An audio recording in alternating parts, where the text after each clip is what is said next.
నేను రివ్యూ చేసిన తర్వాత పంచాయతీరాజ్ శాఖ రివ్యూస్లో జేజేఎంది చాలా కీలకంగా అనిపించింది. చాలా ఉన్నతమైన ఆశయంతో మొదలుపెట్టింది, ఎందుకు మనం దీన్ని ముందుకు తీసుకెళ్ళలేకపోయాం అనేది చాలా లోతుగా ఒకసారి అధ్యయనం చేస్తే,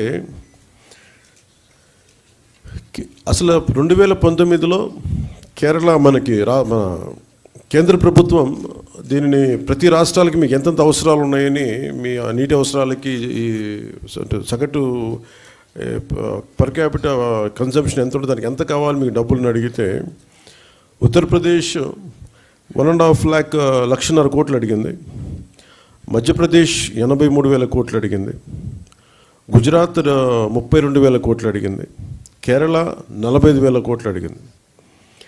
వీటన్నిటిలో కూడా మీరు కేరళని తీసుకుంటే మనకంటే చాలా చాలా చిన్న రాష్ట్రం, మనలో 4వ భాగం ఉంటుందేమో, 3వ భాగం కానీ. అలాంటి కేరళ 45,000 కోట్లు అడిగితే, గత ప్రభుత్వం జల్ జీవన్ మిషన్కి వాళ్ళు అడిగింది 26,000 కోట్లు మాత్రం అడిగారు. 26,000 కోట్ల, ఇంకా ప్రిసైజ్గా చెప్పాలంటే 26,000 కోట్ల 823 26.8.23 crores 0.94 ఎగ్జాక్ట్గా అడిగింది. కానీ వాళ్ళు మంజూరు చేసింది 4,787.10 కోట్లు. ఇది కూడా దేనికి అంటే వీళ్ళు పూర్తిగా డబ్బులు ఇవ్వలేకపోయారు, స్టేట్ షేర్ ఇవ్వలేదు వీళ్ళు. దానివల్ల మనం పూర్తిగా అవైల్ చేసుకోలేకపోయాం, సద్వినియోగం చేసుకోలేకపోయాం. దాంట్లో కూడా మీరు వెళ్ళి చూస్తే బేసిక్గా జల్ జీవన్ మిషన్ మన కేంద్ర ప్రభుత్వం, మనం సిఆర్ పాటిల్ గారి దగ్గరికి వెళ్ళి నేను మాట్లాడితే వాళ్ళందరూ అడిగిందంటే, మీ గత ప్రభుత్వం మీరు చేసినవి అన్నీ చాలా అబ్సర్డ్గా ఉన్నాయి, మేము అడిగింది ఏంటంటే పర్మనెంట్, అంటే ఒక సస్టైనబుల్ వాటర్ సోర్స్ నుంచి రావాలి. అంటే బేసిక్గా వాళ్ళు అడుగుతుంది ఏంటంటే, మీకు రిజర్వాయర్ నుంచి నీళ్లు తీసుకుంటేనే ఇది ఇస్తుంది, మీరు పైప్ లైన్కి మేము ఇవ్వం, మీరు రిజర్వాయర్ నుంచి తీసుకొని మీరు అది ప్రజలకు ఇవ్వాలి, అంతేగాని గ్రౌండ్ వాటర్ నుంచి కాదు ఇదని చెప్తే. కానీ గత ప్రభుత్వం చేసిందంతా ఏంటంటే, మన అడిగిన పర్పస్ ఏంటంటే, కేంద్ర ప్రభుత్వం ప్రాజెక్ట్ ఇది రిజర్వాయర్ నుంచే తీసుకోమని చెప్పింది.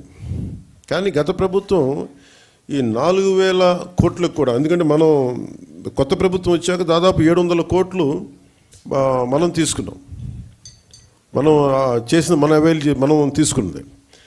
ఇప్పుడు జల్ జీవన్ మిషన్ కింద వాళ్ళు అడిగింది ఏంటంటే, మనకున్న దాదాపు 38 మేజర్ సస్టైనబుల్ సోర్స్ రిజర్వాయర్స్ ఉన్నాయి మనకి, వాటికి సంబంధించి 95.44 ట్యాప్ కనెక్షన్స్కి 38 వాటర్ రిసోర్సెస్ నుంచి సస్టైనబుల్ వాటర్ రిసోర్స్ని తీసుకోమని ప్రతిపాదన ఉంది. కానీ గత ప్రభుత్వం ఏం చేసిందంటే 4,000 కోట్లు కూడా గ్రౌండ్ లెవెల్లో చూస్తే కంప్లీట్గా కేంద్ర ప్రభుత్వం నిబంధనలకు వ్యతిరేకంగా చేశారు. ఏదో 1-2 స్కీములు తప్ప మిగతావన్నీ కూడా, అంటే ముందు పైపులు కొనేశారు. ఫస్ట్ ఎక్కడైనా సరే మనం నీటిని ఎక్కడి నుంచి తెచ్చుకుంటాం అనేది గుర్తించడం మానేసి ముందు పైపులు వేసేసారు. అవసరమైతే ఒక బోర్ పాయింట్ తవ్వేశారు. అలా ఇచ్చేస్తే ఇక్కడ మీకు చూపించదలుచుకుంది ఈ ఈ 2 మ్యాప్స్ ఉన్నాయి ఇక్కడ. యాక్చువల్ జల్ జీవన్ మిషన్ తాలూకు ముఖ్య ఉద్దేశం ఇది. 38 సస్టైనబుల్ రిజర్వాయర్స్ నుంచి ఇది, దీని మ్యాపింగ్ ఇలా ఉండాలి. ఈ రెడ్ ఎందుకు ఉన్నాయి ఇక్కడ, ఈ రెడ్ ఇవన్నీ ఎందుకు ఉన్నాయి అంటే, ఇవన్నీ బోర్ పాయింట్స్తో చేసింది. బోర్ పాయింట్స్ నిరంతర సరఫరా ఉన్నది, ఏదో ఒక 5 నెలలు రావచ్చు, లేదంటే వాటర్ చెరువులు బోర్లు ఎండిపోతే మళ్ళీ ఆగిపోతాయి. సో ఇట్లాగా వీళ్ళు 4,000 కోట్లు ఖర్చు పెట్టినా కానీ వాస్తవానికి అవి ఏవి పనిచేసే పరిస్థితిలో లేవు. సో దిస్ ఇస్ 4,000 కోట్లు దుర్వినియోగం అయిపోయినట్టుగా మనం భావించవచ్చు.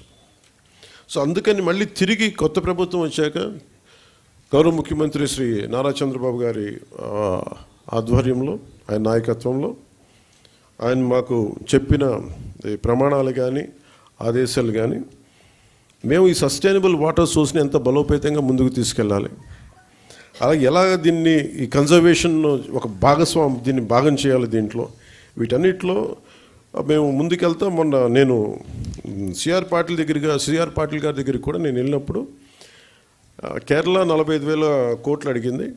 మేము అడుగుతుంది కనీసం మాకున్న రాష్ట్రానికి మాకున్న పరిధి కనీసం ఒక 70,000 కోట్లు మాకు మంజూరు చేయమని నేను ప్రతిపాదించాం రాష్ట్ర ప్రభుత్వం తరపు నుంచి. ప్రతిపాదిస్తే వాళ్ళు అడిగింది ఏంటంటే మీరు కంప్లీట్ డీటెయిల్డ్ ప్రాజెక్ట్ రిపోర్ట్ తీసుకొని ఎందుకు మీకు 70,000 కోట్లు ఖర్చు అవుతుంది అది మొత్తం వివరాలు ఇవ్వమంటే మేము దాన్ని ఆ పనిలో ఆ క్రమంలో ఉన్నాం. ఐ థింక్ అది శశిభూషణ్ గారు చెప్పాలి, అది ఆల్మోస్ట్ ఇప్పుడు మనం వచ్చి జనవరి నెలాఖరికి కంప్లీట్ డిపిఆర్ తీసుకొని జలశక్తి మినిస్టర్ గారికి దీన్ని ప్రతిపాదన పంపిస్తాం.